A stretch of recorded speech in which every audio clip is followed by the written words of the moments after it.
Hello viewer, Venture Link here. Today I'm going to show you guys how to change the water pump on your 2004 Mercury Grand Marquis GS. For those that aren't familiar, this is the water pump right there, and that's what we will be changing. If you've watched my oil change video, then the first thing you'll need to do is pop the hood, because I have found that when you have your vehicle up in the air, your hood may or may not pop. So just to be sure, first thing you do, pop the hood, then come on over and raise your vehicle up in the air, front end. As always, jack stands, ramps, forearm lift, drive-on lift, what have you. Make sure it's all safe and secured, because safety, structural integrity, quality, the right tools for the right job, and doing the job right the first time and every time are all number one. Next thing you want to do is come under to the underhood of your under part of your vehicle. There are 3 bolts, one here, one down here. All 3 are 8 millimeters. This holds what looks like an air dam. So go on ahead and remove these bolts now.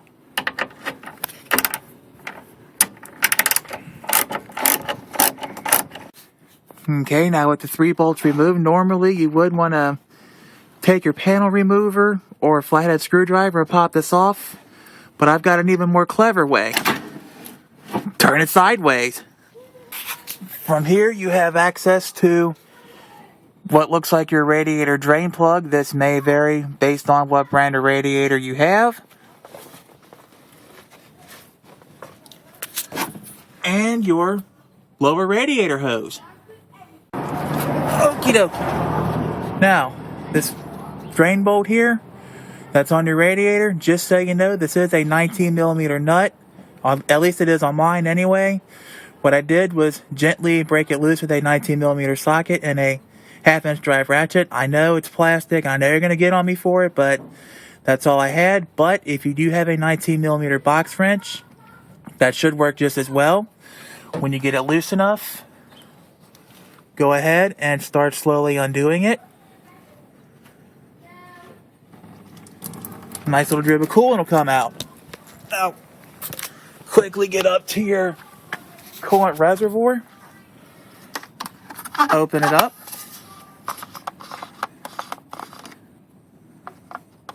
Close it off.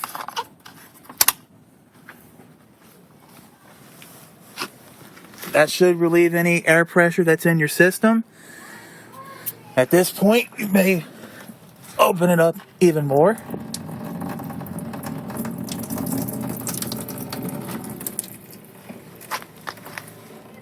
And it's still coming out, so all you gotta do is just let it go until it drains from the radiator. Alright, just as a fair warning, you may want to actually open the drain valve on your radiator all the way, and then open and close your reservoir, because that's how I got better flowage. So if you're getting low flowage and it's taking too long, go ahead and open your drain valve all the way, then open the reservoir. Lower radiator hose is pretty straightforward. You just take your vice grip, put it on these little fins, these little ears right here. Vice grips, pliers, hose clamp, whatever. Press it on, pull the hose clamp back a little bit. Slowly pull off the radiator hose. Then aim it into your pan and watch it drain. Then of course you reassemble and we'll come back up to the top. Alrighty, now we're up at the top of the vehicle again. This is your water pump, as I said. Now we need to take these pulley bolts off. It's a 10 millimeter socket. All you need to do is just align your socket on the pulley bolt. All you need to do is just loosen it up. Do what you just did to the other 3 bolts and loosen them up now. With your 4 pulley bolts loosened, you just, like I said, need to loosen them up. Do not remove. Go ahead and remove your serpentine belt. If you need to know how to do that, I already have a video on how to remove the serpentine belt, but for a too long didn't watch version, first thing you do is take off this 14 or 15 millimeter bolt. It's a 1/4 inch or 1/2 inch drive bolt. Then this hole down here on your tensioner, align a 3/8 inch ratchet with a long pipe or a 3/8 inch breaker bar in this hole. pull back and then pull your belt off of their alternator. So go on ahead and remove the serpentine belt now. The serpentine belt removed, you can go on ahead and remove each of the pulley bolts. Remove them, of course, one by one.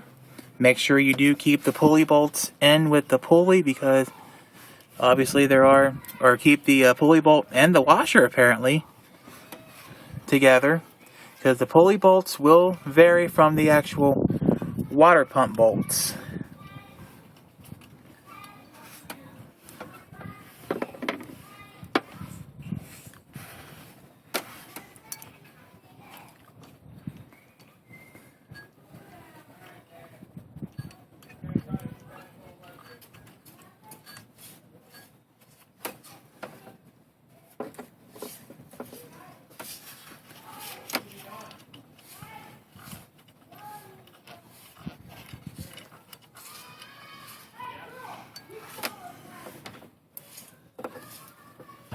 Pop off the pulley, and there she is.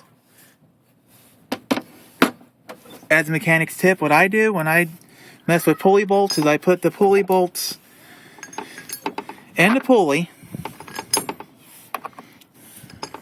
like so.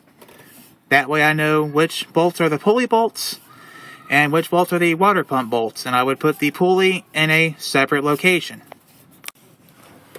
Alrighty. Now it's time to remove the pump bolts. There's one here, one here, one over here, one over here, one down here that you may or may not be able to see, but it's right there. All these are 13mm bolts. Remove these now, just as a fair warning. These bolts may try to fight you every step of the way, so get out your trusty bar, have at you, remove the bolts slowly, because there may still be road coolant in your system that you didn't get earlier. And now we got the pump freed. Just as a fair warning, the pump may try to fight you every step of the way, even with the bolts out. And just so you know, this bolt here that I said was a water pump bolt, that one right there, it's actually a timing cover bolt. I do apologize. But back to the fair warning, I ended up having to use this 3-pound mallet and a screwdriver like this, carefully wedged in several places, so I could loosen it out and pop it out. Personally, I would have rather used the rubber mallet, but this is all I had. With that being said, we're going to do some comparisons. This is the old pump, squeaking every time I turn it. No matter which way I turn it, it squeals. This is the new pump.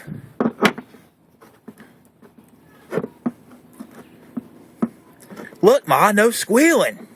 Sweet. So yeah, pump had to go. So we're going to start the process of putting the new pump in now. First thing you want to do is this gasket here. You want to take some fresh, new 100% coolant and lube the gasket as if this were an oil filter. Just put on enough 100% coolant on your finger, get it all around the gasket, get it nice and good, then put it back in this hole. Okay, we got the pump in. Just so you know, as a mechanic's tip, what I did was the pump was, being difficult to put in. Like, it only go in like halfway. So what I did was I put each bolt in the hole, started in by hand, tighten it down, each one evenly until the surface here made it up with the engine block, as you can see. And I tightened it down, just where it was just tight. Just so you know, the torque spec on these bolts is about 18 foot-pounds. So go on ahead and torque your water pump bolts down to specification now. Now the time has come to put the pulley back on. What I did was I aligned the pulley up with the hole, put the bolt in. I've already put one in for you to show the process of putting the pulley in. What you want to do is put each bolt in the hole. Make sure you get it in hand tight. Try not to cross thread it. Go on ahead and put all 4 bolts in now. Just to show off a little bit, just so you know, these bolts are in hand tight. As y'all remember from my serpentine belt video pulley and inspection, when I wiggled the water pump pulley, it used to make noise when I wiggle it. Look, Ma, no noise. And it spins freely. And this is even when the bolts are on hand tight. Sweet. No noise, no nothing. We're good to go. Almost. Okay, I went and took the liberty of putting the serpentine belt back on. Just so you know, there is a video on how to R&R the serpentine belt for this vehicle. But for a too long didn't watch version, look at your diagram. Up top is the CrownVic and Grand Marquis. At the bottom is the Marauder. Follow that diagram. Loop your belt around all your pulleys as it should be in the diagram, except on the alternator. Put your 3/8 inch ratchet on the tensioner or your 3/8 inch breaker bar. Pull tension back. Put your belt back on the alternator. Then put this access panel back on. That is a 15 millimeter half-inch drive bolt, just so you know. And the belt's back on. So the last thing we need to do is tighten the pulley bolts to specification. Just so you know, I believe that's also around 18 foot-pounds. What I like to do is I tighten it like a 4-lug tire. 1, 2, 3, and 4. When you have your pulley bolts tightened to specification, go ahead and flush your system out. Or if you've already recently flushed your system, top off the coolant with the appropriate amount of coolant, which on this car is about 19 quarts. And that's it. You have just replaced the water pump on your 2004 Mercury Grand Marquis GS, so this could apply to the other Panthers of this generation as a whole. And remember, if you have any questions, comments, concerns, praise, etc. about this video, hit me up in the comments section. If you have any questions about the Ford Panther platform as a whole, which covers the Ford Crown Victoria, Mercury Grand Marquis, Lincoln Town Car, and Mercury Marauder, hit up the CrownVic.net forums. Or if you need immediate assistance and have a Facebook account, search on Facebook for CrownVic.net, subscribe to their group, and post your questions. And the fine folks at either medium will be happy to answer your questions in a timely manner. If you want to see more videos from me, be it stances, rants, repair videos, vlogs, quick tips and reviews, and others, hit the subscribe button at the top of this video or any other video that I make. It's not hard. You will be automatically subscribed to any video that I produce. And you can also go over my old videos if you wish. This has been Adventure Link. I'm going to close the video out as always by quoting Eric the Car Guy. Be safe, have fun, and as always, stay dirty. See you next time.